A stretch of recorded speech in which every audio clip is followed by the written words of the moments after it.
Everyone, welcome back to my channel. তো চলে এসেছি আজকে নতুন ব্লগ নিয়ে। এখন মেয়ে পড়তে বসেছে, দেখুন কি সুন্দর পড়াশোনা করছে। গুড, ভেরি গুড, করো। তো মেয়েকে ঘুম থেকে উঠিয়ে ব্রাশ করিয়ে দিয়ে পড়তে বসিয়ে দিয়েছি, আর এখন আমি যাচ্ছি ওর জন্য ব্রেকফাস্ট বানাতে। এমনি সময়ে সকালের দিকটাতে যখন ও স্কুলে যায় তখন ওকে ভাত খাইয়েই পাঠিয়ে দিই। আর যেদিন স্কুলে যায় না সেদিন হয়তো একটু দুধ বিস্কিট খেলো বা দুধ খেলো বা এমনি বিস্কিট খেলো, এগুলোই ব্রেকফাস্টে দিয়ে থাকি। আর আজকে দিয়েছি দুধ বিস্কিট, আর এই খাবারটা হলো ওর একদম ফেভারিট খাবার, খুব কম সময়ে খাওয়াও হয়ে যায়। ব্রেকফাস্ট করার পর একটু কাজে ধরলাম। তো এখন ভাদ্র মাস চলছে, আর এই মাসে কাপড় চোপড়গুলো একটু বাইরে দিতে হয়। তো এই ভাদ্র মাসে প্রত্যেক বছরই কাপড় বাইরে দিই আলমারি থেকে তুলে নিয়ে। তো দুটো আলমারির কাপড় চোপড় বের করতে অনেকটা সময় লেগে যাবে। তো আজকে আমি একটা আলমারির কাপড় চোপড় বের করে দেবো, এরপর আরেকদিন আর দুটো আলমারির কাপড় মেলে দেবো বাইরে। কারণ বাইরে মেলে দেওয়ার পর আবার এগুলো নিয়ে এসে তারপর এগুলোকে আবার ভাঁজ করে আলমারিতে গুছিয়ে রাখতে হবে। একসাথে সব আলমারির কাপড় বাইরে দিলে অনেকটা সময় লেগে যাবে। তবুও আমি আজকে আর ছাদের উপরে মেলে দেইনি, এমনি বাইরেই মেলে দিয়েছি। তো বাইরের যে টাটটা রয়েছে ওখানে কিছু শাড়ি মেলে দিয়েছি, আর নিচে একটা বেড কভার পেতে নিয়েছি ওই টিনের উপরগুলোতে, ওখানে কিছু মেলে মেলে দিচ্ছি। কারণ ছাদের উপরে এত কাপড় নিয়ে ওঠা নামা করা ভীষণ কষ্টকর, তাই আমি আজকে বাইরে এই মেলে দিয়েছি, ছাদে আর মেলে দেইনি। প্রত্যেক বছর পুজোর আগে আগে এই সমস্ত কাজগুলো করতেই হয়। একে তো কাপড় চোপড় আলমারি থেকে বের করে দিতে হয়, তারপরে এদিকে পুজোর আগে আগে ঘর ঝাড় দেওয়া, কত কী কাজ রয়েছে। তো ঘর ঝাড় দেবো কয়েকদিন পরে। তো এই সমস্ত কাজের ফাঁকেও আবার এদিকে রান্নাবান্নাগুলোও সেরে নিতে হবে। তো আজকে আমার দাদা বৌদি আসবে, তো চিকেন নিয়ে আসা হয়েছে, তো এখন আমি চিকেনটা বানাচ্ছি। আমার জ্যাঠাতো দাদা বৌদিকে নিয়ে এসেছে, বৌদির এক্সাম রয়েছে বলে। তো সকালবেলা ফোন করে বলল যে ওরা এখানে এসেছে, তো আমি বললাম যে আমাদের বাড়িতে ঢুকতে। তো এসে এখানে খাওয়া দাওয়া করে ওরা যাবে। তো ভাস্তিকে রেখেই আসবে, ভাস্তিকে আর নিয়ে আসেনি। যেহেতু ভাজ থেকে নিয়ে আসেনি তাই ওরা আর এসে এখানে বেশি দেরি করবে না, এসে খাওয়া দাওয়া করেই ওরা বেরিয়ে যাবে। তো রান্নাবান্নাগুলো সেরে রাখছি, তারপর ওরা আসলে খাওয়া দাওয়া দিয়ে দেবো। তো এর ফাঁকে ফাঁকে এবার কাজগুলোও সেরে নিতে হবে। কাপড় চোপড়গুলো এখন মেলে দিয়েছি, তো রান্নাটা কমপ্লিট করে তারপরে গোছাবো আবার। এখন অল্প অল্প করে কাপড় চোপড়গুলো নিয়ে এসে রাখছি আর মেলে দিয়েছি। প্রচণ্ড রোদের মধ্যে কাপড় চোপড়গুলো গরম হয়ে রয়েছে, তো ঘরে এনে সমস্ত কাপড় চোপড়গুলো মেলে দিয়েছি আর ফ্যানটা অন করে দিয়েছি, তাতে করে কাপড়গুলো সব ঠান্ডা হয়ে থাকবে। তো আমার দাদা বৌদি চলে এসেছে, এরপর ওদেরকে খেতে দিয়ে দিলাম।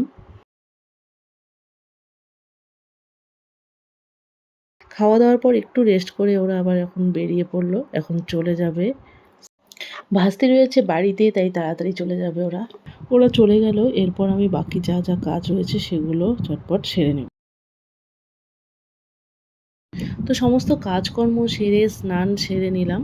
তো এখন চলে এসেছি একটু কোর্টের কাজকর্ম করব বলে। তো কিছু টাইপ ছিল আমার, সেগুলো এখন প্রিন্ট নিব।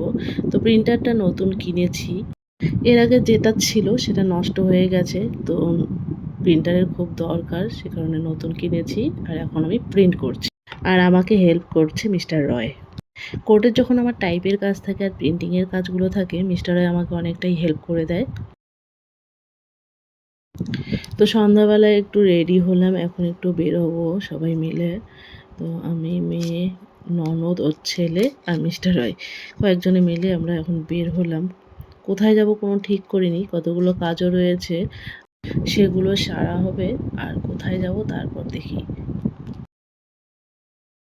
ভাগনার স্কুলে পাসপোর্ট সাইজের ফটো দরকার, তো ওর ফটো বাড়িতে ছিল না, সেই কারণে ও ফটো তুলতে এসেছে। তো ওর ফটোটা আগে তুলে নিচ্ছি এখন। এখান থেকে যাব, আমাদের দোকানের মাল এসেছে, তো সেটা রিসিভ করার জন্য। তো দোকানের মাল রিসিভ করা হয়ে গেছে, ফটোও তোলা হয়ে গেছে। এখন যাচ্ছি মেলায়। ফাইনালি আমরা মেলায় আসতে পেরেছি, এর আগে 2 দিন এসে আমরা ঘুরে গিয়েছিলাম। কারণ মেলাতে আসার জন্য বের হয়েছিলাম, কিন্তু মেলাতে ঢুকতে পারিনি, অন্য কাজগুলো ছিল, সেজন্য দেরি হয়ে গেছে। আর একদিন তো বৃষ্টির জন্য আমরা ঘুরেই গেছি। তো এখানে এসে প্রথমে আমরা টিকিট কেটে নিলাম, 10 টাকা করে টিকিট। তারপর এখন আমরা মেলায় ঢুকছি।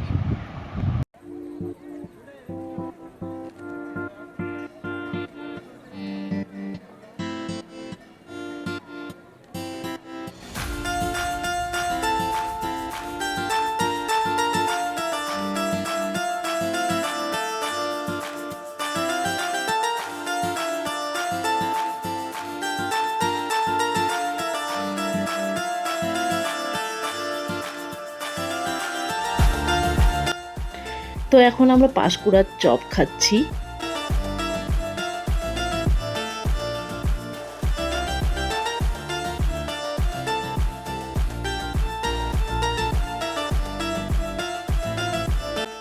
মেলার ভেতরে ঘোরা হয়ে গেল, এখন আমরা বের হচ্ছি।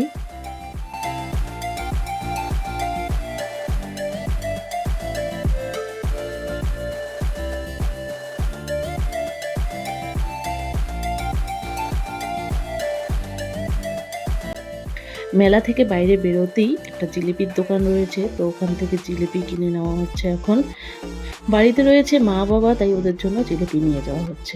আর আমরা এরপর চলে গেলাম এগরোল খেতে।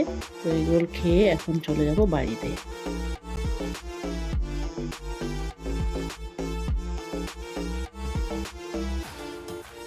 মেলা থেকে বাড়িতে এসে এখন ফ্রেশ হয়ে নিলাম।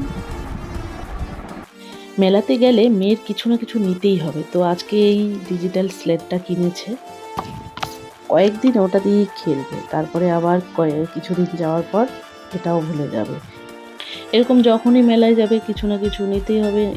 কিনে আনার পর 2 দিন খেলবে, তারপরে এদিকে ওদিকে পড়ে থাকবে, তার খেয়ালই করবে না। তো ব্লগটি এখানেই শেষ করছি, দেখা হচ্ছে নেক্সট ব্লগে।